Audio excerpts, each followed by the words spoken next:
Hello, everybody. Thank you for joining us for today's BU Professional Development webinar, Building Cultural Flexibility to Negotiate in a Globalized World. My name is Jeff Murphy. I'm a member of the Career Programs team in the Office of Alumni Relations.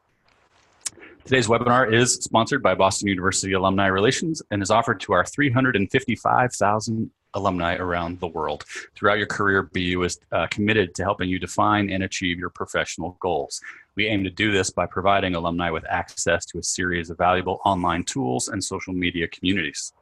I know we have alumni joining us today from some very far away places. I know we've got alumni registered from West Leaderville, Australia, Sao Paulo, Brazil, a couple places in China, Indonesia, Al Jaberia, Kuwait. Kuwait is joining us for the first time. Scottsdale, Arizona, Magalia, California, Tavares, Florida, Boone, Iowa, Apex, North Carolina, Darby, Pennsylvania, Argyle, Texas, and as always, dozens of Massachusetts alumni from towns like Malden, Roslindale, Westboro, Hudson, Mattapan, and more. For each and every one of you out there, please know that we really do value your opinion on this and every program that we offer. Before I introduce today's speaker, some brief housekeeping notes. As you know by now, this webinar is being hosted on our Zoom online meeting platform. If you experience any trouble with the audio or visual portions of today's presentation, I'll ask that you please contact Zoom support directly. I'm going to give you their phone number if you want to jot this down. With any trouble with Zoom, please call 1-888-799-9666. Today's presentation is being recorded and will soon be made available for on-demand viewing on the BU Alumni Association website, which you can find at www.bu.edu/alumni. Our speaker today is very eager to answer any questions you may have, and you're welcome to submit them throughout the presentation using the Q&A function in Zoom. If you hover over the top or bottom of your screen and find your menu, you should see a little icon marked Q&A. Just click on that, and then you can type your question in. We hope to get to as many questions as we can. It's now my pleasure to introduce our speaker for the day, BU School of Law alumna Lisa Renee Pomerantz. Lisa graduated from Harvard University and then went to BU Law. After clerking for a federal judge and as a stint as a litigation attorney, she worked for 15 years as a senior level in-house counsel for NEC. Since 2003, Lisa has practiced law in Suffolk County. That would be Suffolk County in Long Island, not here in Massachusetts. She mediates and arbitrates commercial, consumer, and employment cases for the American Arbitration Association and is on the mediation panel for the U.S. District Court for the Eastern District of New York. Lisa has served in leadership roles with the Association for Conflict Resolution, the New York State Dispute Resolution Association, and the Suffolk County Bar Association. She has taught at Truro Law School in Long Island and also the University of Tartu in Estonia, and I'm eager to hear a little bit more about that today, Lisa. Lisa has received numerous awards for her professional activities, including the Long Island Business News Leadership in Law Award in 2011 and 2017. The Moxie Network Member of the Year in 2015, and an award in 2015 from the Association for Conflict Resolution for Exemplary Leadership. Lisa, thanks so much for being here today.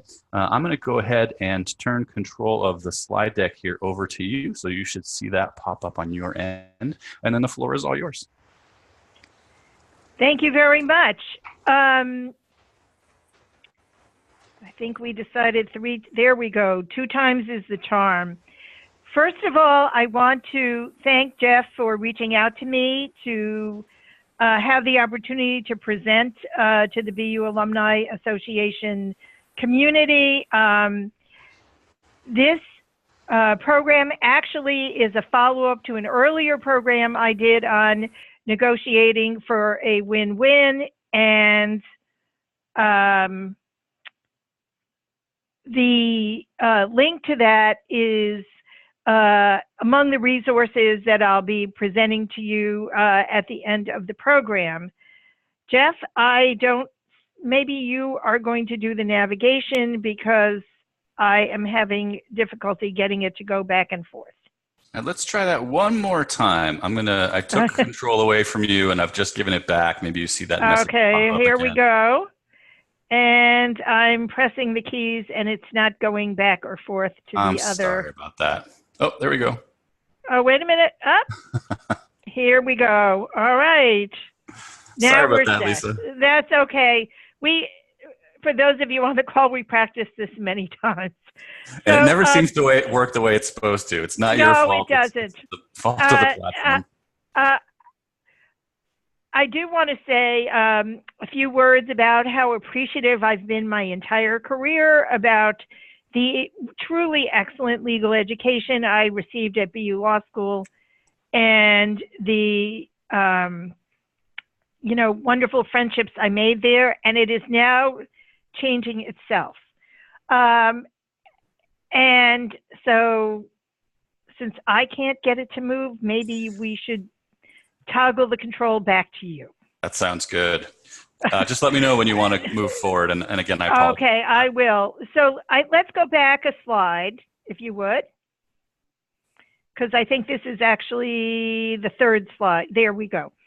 But before we go forward, I'm so delighted that we have attendees from all over the world. And as I'll explain, I've had kind of a very mobile and extensive international experience.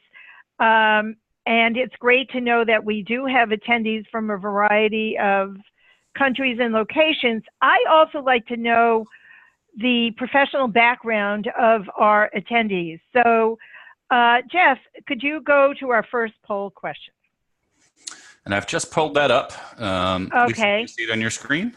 I can. So what I'm interested in is if the attendees could indicate what their occupation or field is.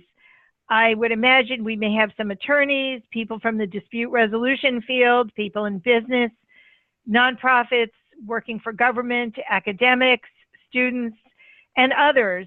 So if you could just take a minute and fill out the poll, that would be great. And those answers are coming in now, Lisa, and I'm going to go ahead and we'll publish those results so you can see them. Ah, interesting. Okay.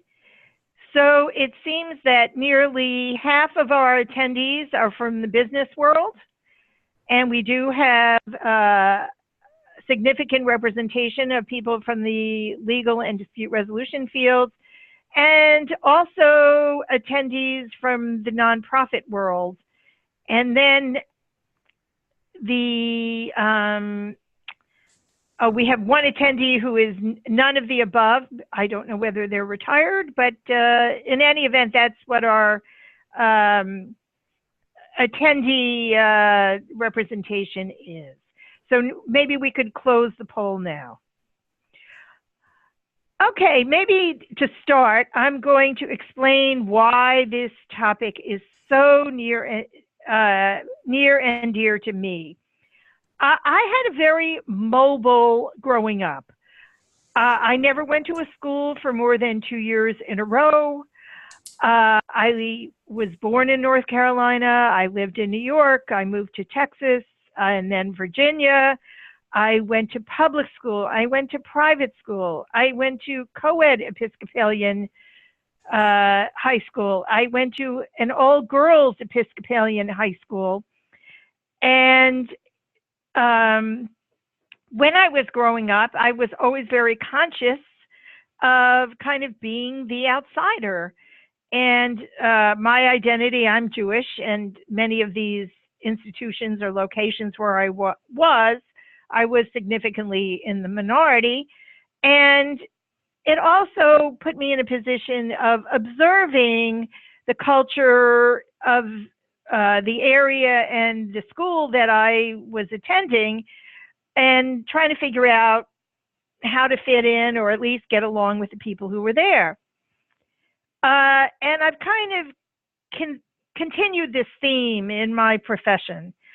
For 15 years, I worked for NEC, which is a Japanese-owned company. I had international responsibilities. I worked with my colleagues at NEC Canada, both Anglo and French. I was involved in setting up a distribution system in Latin America. I was involved in acquisitions of companies that had components in Europe and Australia.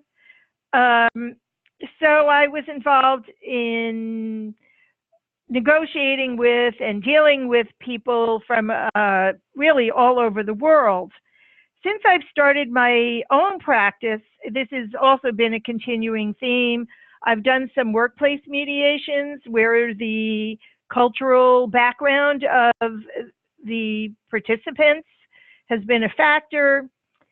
I was one of the mediators of the Storm Sandy insurance disputes, and I got to observe and participate in mediations involving a variety of insureds from many cultural and ethnic backgrounds. And one of the fun things that I do now is I arbitrate disputes that arise between customers and freelancers on the Elance platform, which allows people from any part of the world to do business with each other. And I sometimes observe that the disputes that arise are really attributable to communication and cultural differences. And I would say when I was at NEC, I saw how difficult it was for some of the Japanese executives who were assigned to the United States. They had limited language facility, and they also were not very familiar with the legal system here, and they frequently got into conflicts or misunderstandings, especially when they were first assigned here. And so I developed actually an orientation program for them, and I didn't even understand or had never heard the term cultural intelligence. But looking back, that's actually what I did, was kind of explain how we do business, how do we negotiate, what kinds of things do we cover in our agreements here, etc. And as Jeff mentioned, I've taught conflict resolution at both Touro Law School here on Long Island and at the University of Tartu in Estonia. And I taught sort of at the same time, and it was so interesting to observe the cultural differences between my students in those two areas. I've traveled personally to Korea and lived in faculty housing for a couple of weeks there when my children were young.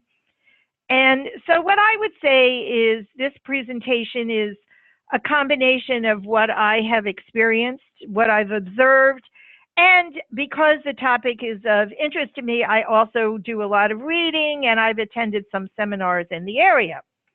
So let's start out talking about what do we mean, first of all, by the basic terms we're using. So the first is negotiations, and I define them as communications for reaching an agreement on a new transaction or relationship or to resolve a conflict.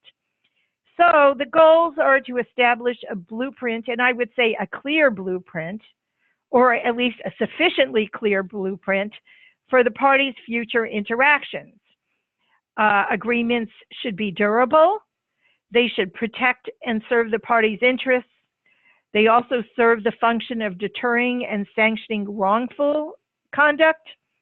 And they do send signals to third parties, either about what kinds of business a company might be interested in, or what they won't tolerate. And that is why agreements, treaties, etc., are publicly announced beyond the participants of the particular transaction. So if we could move to our next slide. All right, so what do we mean by culture? And interestingly, in 2014, Merriam-Webster named culture as the word of the year.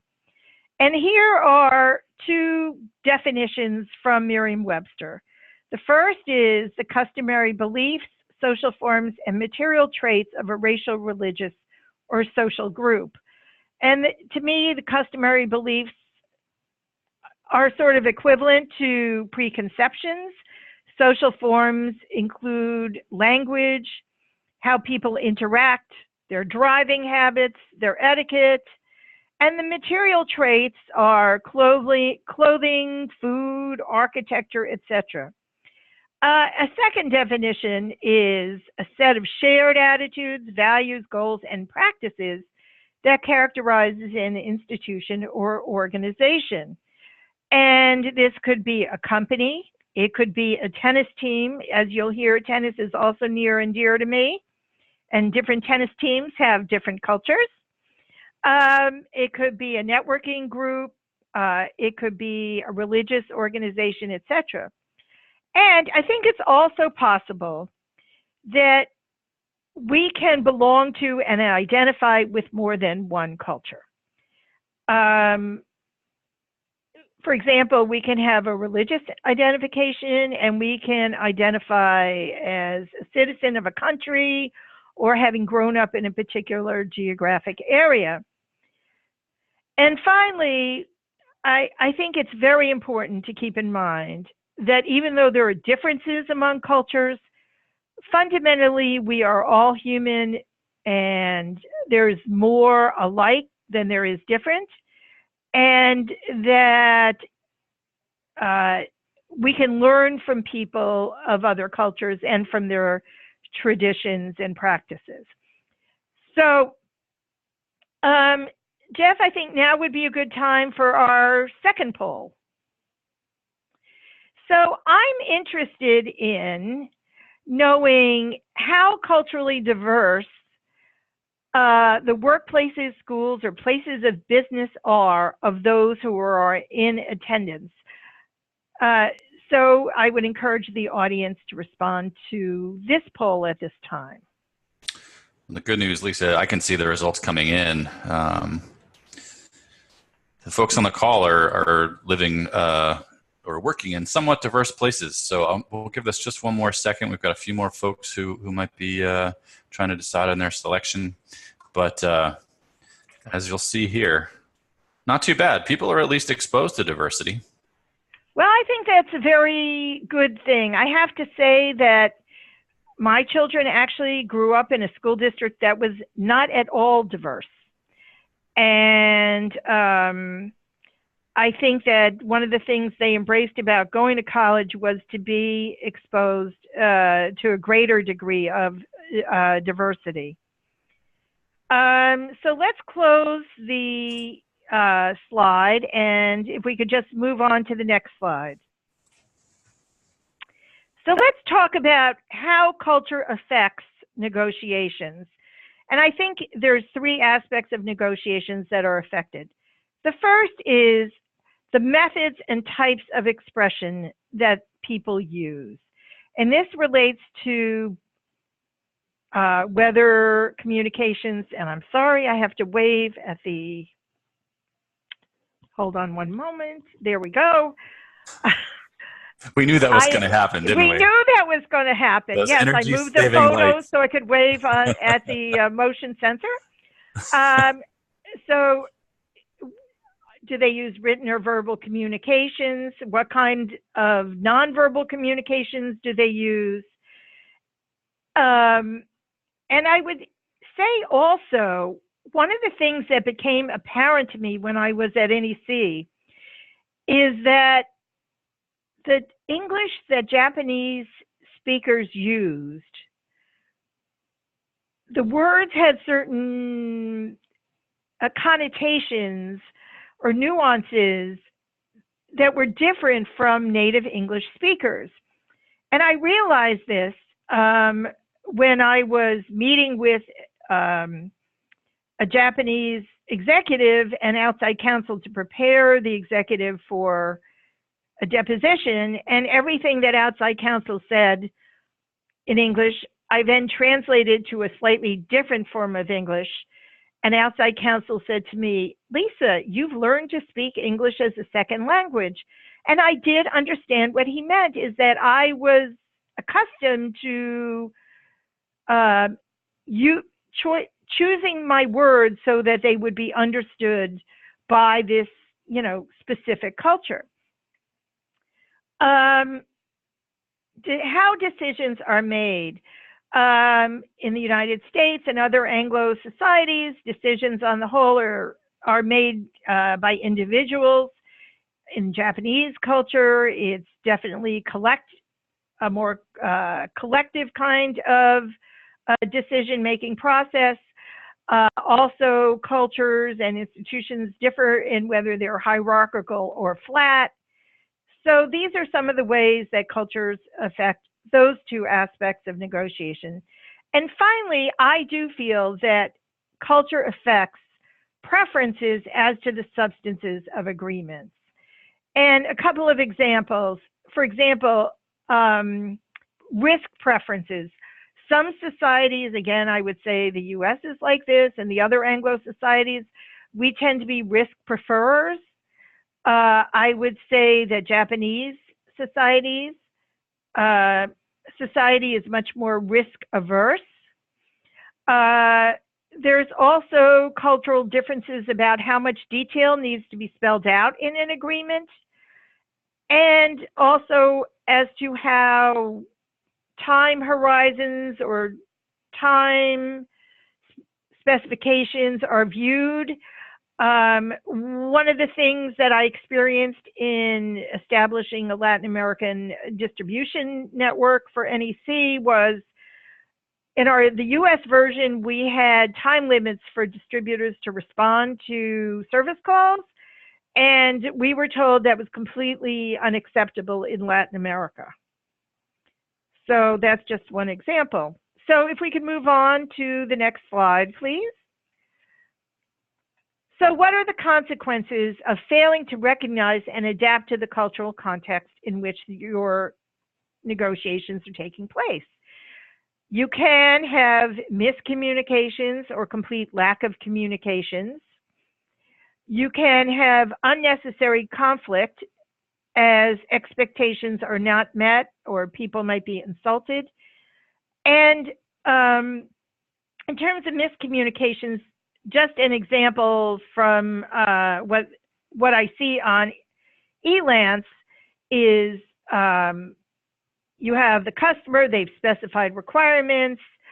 The freelancer may indicate some difficulty in meeting that or propose doing something else. And in some societies, no response may be agreeing to it, no response may be not taking a position on it, and no response might be not agreeing to it, to a proposed change. When I was at NEC, there were certain aspects of the Japanese economy, such as what was then lifetime employment, that certainly was not the case in the US. And if the Japanese executives were not careful, for example, in interviewing candidates for employment, they could say something which would convey the expectation of something other than employment at will. You can also have suboptimal outcomes because people don't know how to explore what might be possible. Some cultures have an aversion to bargaining, others like to bargain. And I actually feel about my initial trip to Estonia, and I am going back next spring, that because I didn't understand the Estonian culture, which tends to be rather introverted, and I was expecting to be invited to do things like give a talk to the faculty. And when that invitation didn't materialize, I thought, okay, well, that's just not something that's done here. But it turned out that asking me to do something like that was viewed as possibly imposing on me. And so it wasn't suggested to me, even though it would have been welcome. But now that I have a better understanding, not perfect, with my colleagues in Estonia, I think we're going to be able to establish or to allow me to take better advantage of my opportunities while I'm there. So let's talk about, if we could go to the next slide, please. Why is cultural competence so important now? Well, we have a very diverse and mobile workforce, and I heard on NPR the other day, I believe 15% of Americans actually are foreign born. And certainly with a lot of the conflicts that we have all over the world, we have a lot of voluntary migration. We have people working remotely. The internet has resulted in a reduction in transaction costs and of doing business with people all over the world. There is a globalized market for goods and services. There are many platforms for doing business online, including Elance, eBay, Airbnb, etc. And I think it's important to recognize that exposure to the views and culture of people from different countries or organizations can spur innovation and creative thinking. And this was a very interesting point made by Adam Grant in his book entitled Originals, and that's one of the resources I refer attendees to at the end. So if we could go to the next slide, please. Here are some of the ways in which cultures vary from each other. As I mentioned, we have some cultures that are very individualistic, and that is generally the US, Great Britain, Australia, and cultures that are very collectivist, and this would include Asia and Africa. And I would say, by the way, even though I've listed these various the variables separately, there's some clustering of them. And I would also mention that even within societies, there's a fair amount of variation. It's kind of like a bell curve. So you have hierarchical versus egalitarian cultures. And I would mention that one of the most interesting experiences I had was being a speaker at a conference on promoting economic development and security in the Mideast and North Africa. And I learned how hierarchical societies in the Mideast tend to be as far as control of resources and opportunities. And that's also common in Latin America, whereas here in the United States, and I think quite a bit of Europe, we tend to be more egalitarian and opportunities are more widely available, although I know that there certainly would be debate about that here in the US. As I mentioned, risk tolerance is another significant variable. Competitive versus cooperative. And I am going, in the US, we are very competitive. And I play a lot of amateur tennis competitions, and actually the degree of competitiveness does vary geographically. When I play with my son in Ohio, people are much more friendly and sportsmanlike than here in the US. But just as an example of how cooperative people are in Estonia, I did meet some tennis players there, and in playing tennis, nobody calls the score. People will call the ball as out against them, like on a first serve when they're not even supposed to. So they definitely are not a very competitive society. And I think this is also reflected in their different attitudes towards healthcare. There was certainly a lot of opposition here in the US to the individual mandate for healthcare. And the Estonian healthcare system is what's called solidarity-based. They recognize that everybody's going to be young and then they're going to be old. So everybody pays the same for health insurance with the idea it's going to even out over time. And I would say that in a way that's more sort of public spirited. You have differences as far as short versus long-term orientation. Again, here in the US, we are very short-term oriented. The Asians and Latin Americans are very long-term oriented. Another difference is high versus low context communications. High context communications are where their communications are very indirect, and that to fully understand it, you need to understand the context. In my view, that's more possible when you have a homogeneous society than when you have a heterogeneous society, where you have people from a variety of cultures who are not going to understand the context as being the same. So here in the US, we have low context communications. We say what we mean what we say.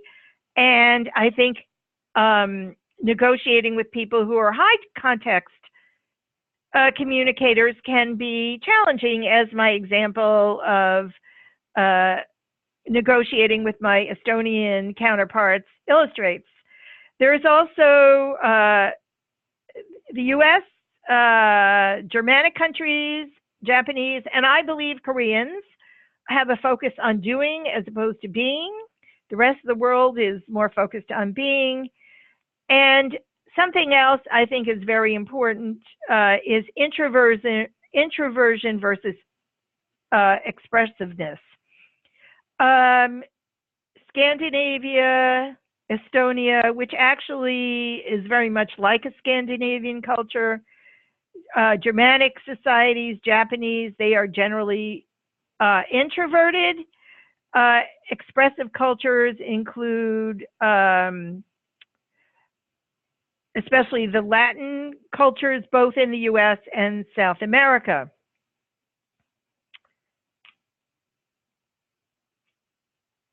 So if we can move on to the next slide. From what I have seen, legal systems are both a reflection of the culture of the country or the group within the country, and the type of legal system you have also affects your culture. So legal systems define what business arrangements are permitted. So for example, I learned in the Mideast that there's a prohibition on the collection of interest, and also that the legal mechanisms for having investment are not well developed.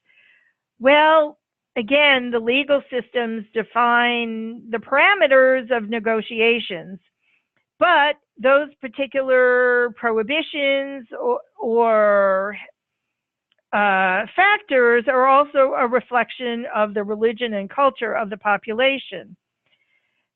Another issue is if you're negotiating a contract, how is it going to be interpreted and enforced in the event of any dispute? And again, the issue of whether you have high or low context rules is relevant.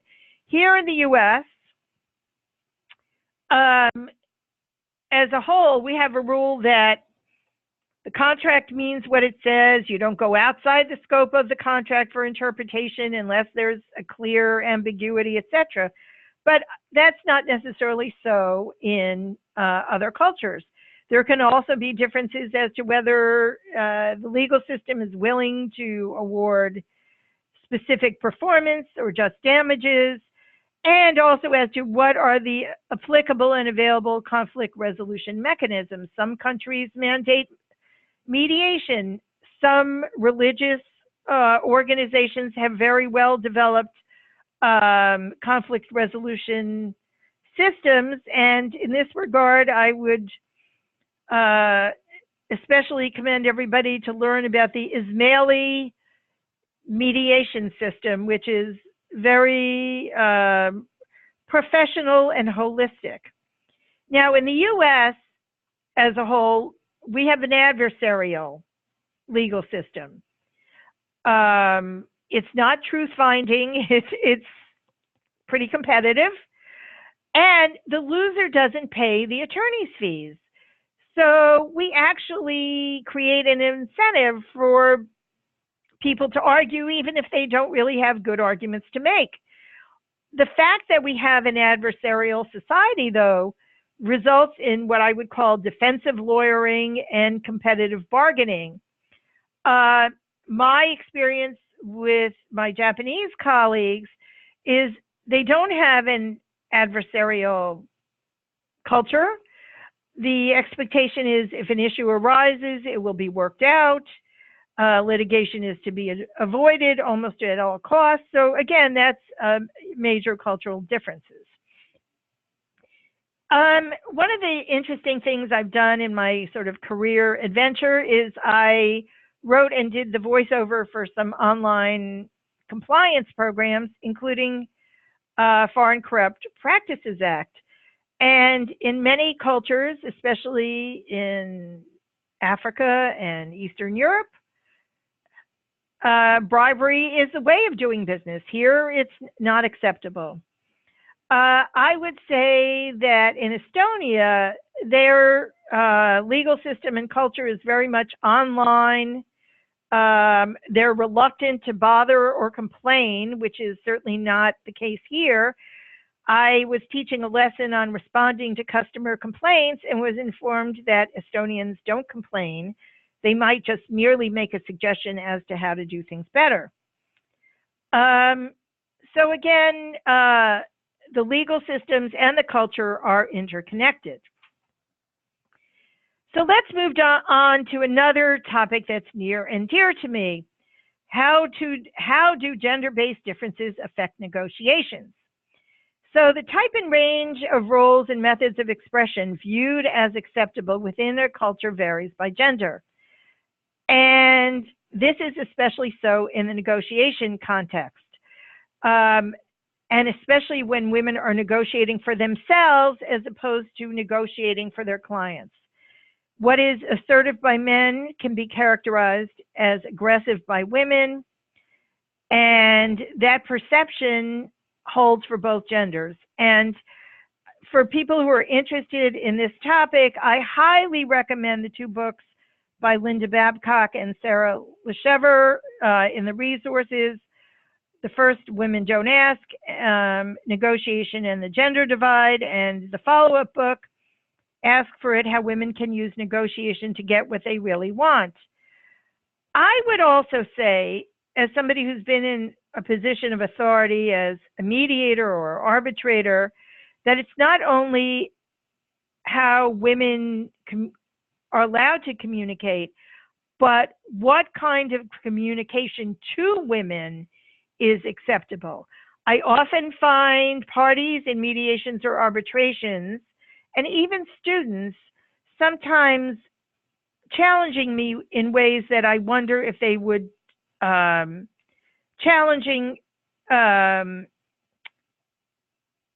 a male arbitrator or teacher.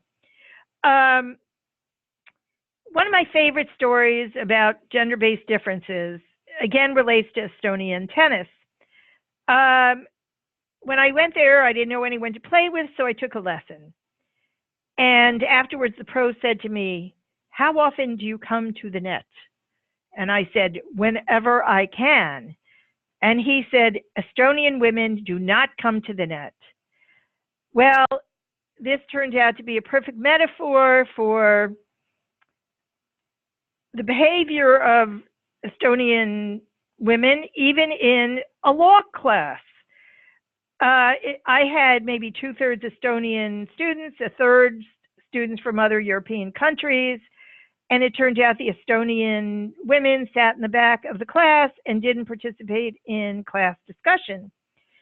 And I actually had to sort of point this out, and this is where I had to think about what should I be teaching the Estonian women in my class, given their own culture, but also given that they've chosen a profession where they will need to speak up. And so I banned sitting in the back of the class, and I made sure that in the role plays I did that Estonian women were given leadership positions. And obviously there are countries such as in the Mideast where there are more extreme gender-based cultural differences. There are countries in the Mideast where women can only sit with their families in restaurants. So let's go, and I know I'm going to be mindful of the time and leaving some time for questions, so I'll try to move us ahead if we go to the next slide. Preparing for cross-cultural negotiations. To me, the question is, how can you communicate and negotiate with your counterparties in a way that your message will be correctly heard and understood, and that you will achieve a desirable outcome? And you need to also think about what range of outcomes is likely to be acceptable to the other side. So in preparing for negotiations, you want to learn about the other culture. And by the way, there's some links to there's a link to country cultural guides in your resources. So you want to find out, what's the role and duration of meetings? Do they use agendas? I would not go to a meeting with my Japanese colleagues without a PowerPoint presentation. What is the decision-making process going to be? Are the people at the meeting going to have authority? And who needs to be involved in the negotiations? If we could move on to the next slide. So when you do have meetings, I think it's very important that you want to treat the other parties with the utmost respect. So you want to welcome them. You want to engage in appropriate formalities, and different cultures have different customs as to business cards. Japanese executives, if you met them, they bowed and presented you their business cards. In Estonia, nobody has business cards, but they give gifts. So another issue is, do people want to, are they comfortable with first or last names? What about shaking hands? Orthodox Jewish men will not shake hands with women. Japanese executives tend to bow. Is small talk customary or anathema? If it's customary, what are the acceptable topics? And you also want to make people feel comfortable. And another book that I have referenced for you is called Sensation, about the science of physical intelligence. You want to attend to people's physical comfort, take their coats, show them the restrooms, and offer or serve appropriate refreshments. When I have parties who are Orthodox Jews involved in mediations that I'm involved in, I'll make sure to have kosher cookies. We can go to the next slide. So again, getting back to the main topic of our program today, how do you flex your negotiation style when you're dealing with somebody from a different culture? I think the fundamental issue is to come to the table with an open mind and heart and empathy for their position. Don't give offense if you can avoid it. Apologize if you do. I learned that people in Estonia do not like to be dropped in on. I was just trying to be friendly. And don't take offense. When I worked for NEC, many times the Japanese executives, they'd sit by themselves at a table in the cafeteria, or if you were in a meeting and the only American, they might go in, decide to speak Japanese because it was easier for them. But there's not much to be gained by taking offense. They probably behave this way and so as to be comfortable. And if you could be empathetic and say, well, they are strangers in a strange land and they must be doing this because it makes them feel comfortable rather than that they are trying to offend me, I would say err on the side of formality and courtesy. I always use last names unless I'm asked to do something different, wear the appropriate attire. One thing one has to do is be explicit and confirm arrangements and agreements, even if you're dealing with people from high context countries, because otherwise you will not have an agreement. When people are from different cultures, they just need to be more explicit. Try to be attentive and observant. Do not leave your cell phone on. Don't make assumptions. Again, ask questions. Show interest in and concern for the other party. Don't be dismissive of their concerns. You might not have the same concerns, but they're entitled to have them. Or don't be judgmental. Avoid inappropriate use of humor. I mean, humor is a double-edged sword. It's a way for people to connect with each other, but you don't want to give offense. And ultimately, be authentic. We are more alike than different, and look for those opportunities to connect. And before we go to questions, I just wanted to share a story that, to me, illustrates, the benefits of cross-cultural connections. I once was sent to Japan for a conference of lawyers from all the NEC companies. My host arranged a factory visit where two of the executives I had worked with in the US now were working. And I don't think I knew that they were going to be there. And when I went there and saw them, we ran over to each other and hugged each other. And my host said, I'd never seen a Japanese executive hug anybody in the workplace. But again, we are all human, and you can make those personal connections, but you have to take it slow and be sensitive to the culture of the people that you are dealing with. And similarly, one of my students in Estonia at the last day came up to me and presented a pair of socks knit by her grandmother and hugged me and thanked me for being so supportive. And again, that really also made my day, because I'm sure that going through the exercises that I put my students through in terms of negotiating, acting as a mediator or arbitrator was, foreign for them. So if we could just go to the next slide. Here are the references and resources that I mentioned. I'd also encourage any attendees to connect with me on LinkedIn. And I do put out a monthly newsletter. The most recent issue has my analysis of the Serena Williams controversy at the US Open.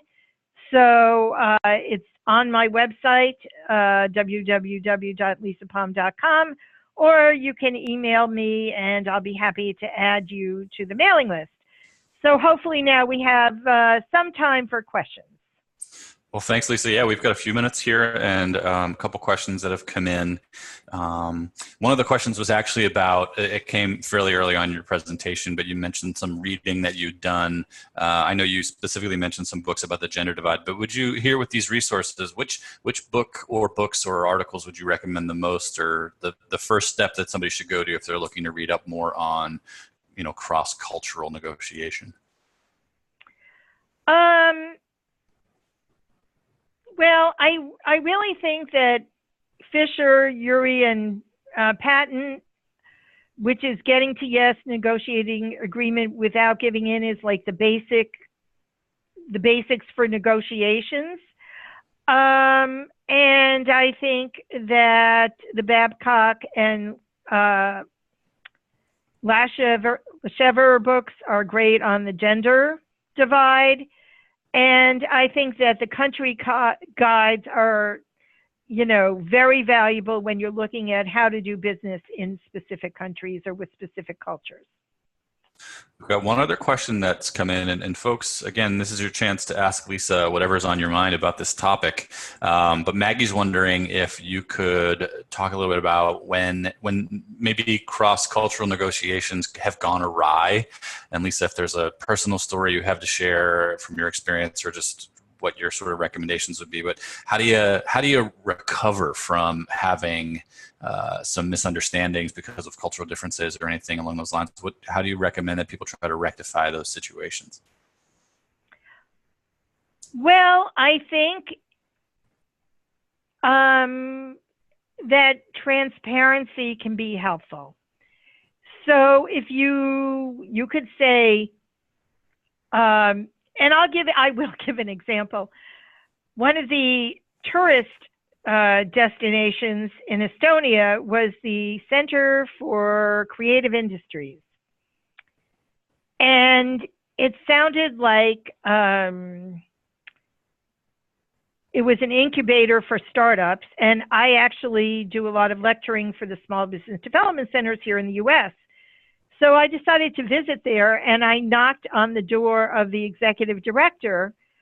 Well, I think she was completely, shocked that anybody would want to talk with her about the center, or that they would show up unexpected.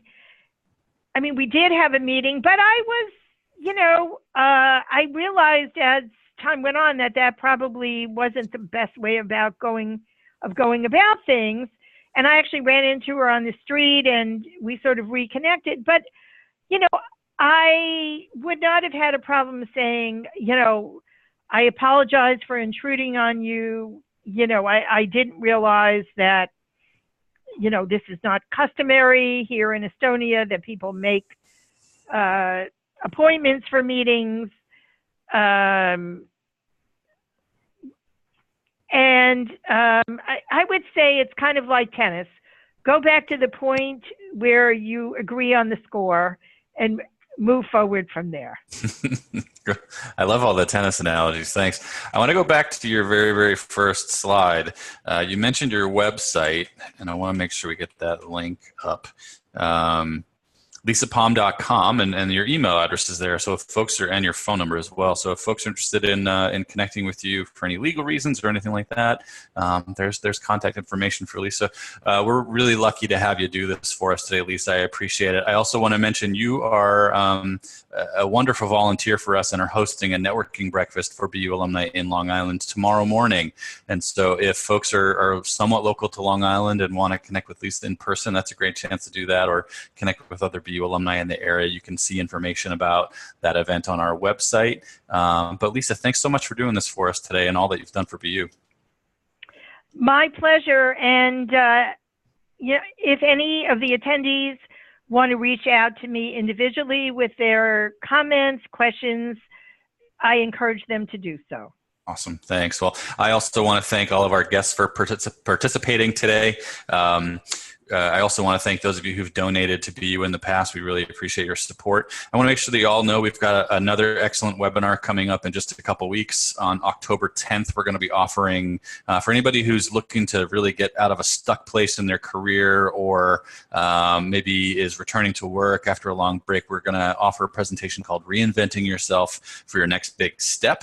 I encourage all of you to check out our website for all of the events coming up for BU alumni, both online and in cities near you, and you can check those out at bu.edu/alumni/events. And as always, if you or somebody that you know who's a BU alum would be interested in doing a webinar for the BU community like this, I invite you to reach out to me at jtmurphy@bu.edu or hopefully at one of our events. Thanks everybody for your time. Have a great day or a great evening wherever you might be. Thanks again, Lisa. Thank you very much for the opportunity.